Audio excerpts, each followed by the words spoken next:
गुरुपौर्णिमा ही साजरी केली जाते की आपल्या संस्कृतीसाठी ज्या लोकांनी जे विचार सांगितले किंवा तळागाळापर्यंत समजून सांगितली संस्कृतीचा उत्थान करण्यासाठी ज्यांनी प्रयत्न केला, त्यासाठी त्यांची आपण पूजन करतो, म्हणून आपण गुरुपौर्णिमा ही साजरी करतो।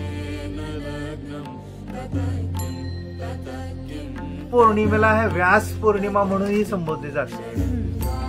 व्यास हे आपल्या हिंदू संस्कृतीचे पितामह समजले जाते। व्यासानी 18 पुराणे आणि महाभारत ग्रंथ लिहिला गेला आणि ह्याच्यामध्ये पूर्ण मनुष्याच्या मानसिकतेचं वर्णन व्यासाने केलेलं आहे। त्यात कुठलाही विचार सुटलेला नाही, म्हणून आपण व्यास हे गुरु मानले, आपल्या संस्कृतीचे गुरु मानले।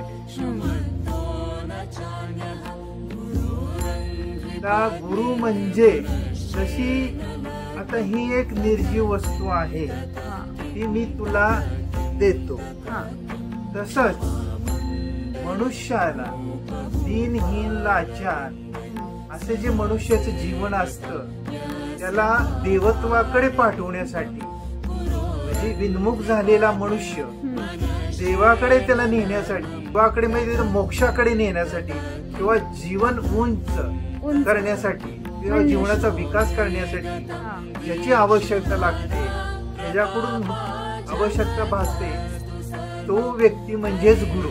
हा जन्माला येतो ना तेव्हा शिवापासून उद्भूत झालेला असतो आणि ज्या वेळेला पृथ्वीवर त्याचा जन्म होतो त्यावेळेला तो शिवाला विसरलेला असतो आणि नंतर शिवाकडे त्याला जिथून मनुष्य येतो तिथून जाण्यासाठी त्याला ज्याची आवश्यकता लागते त्यावेळेला ती गुरुची आवश्यकता भासते। तो गुरु, त्याला शिवाचं मिलन करून देणारा गुरु।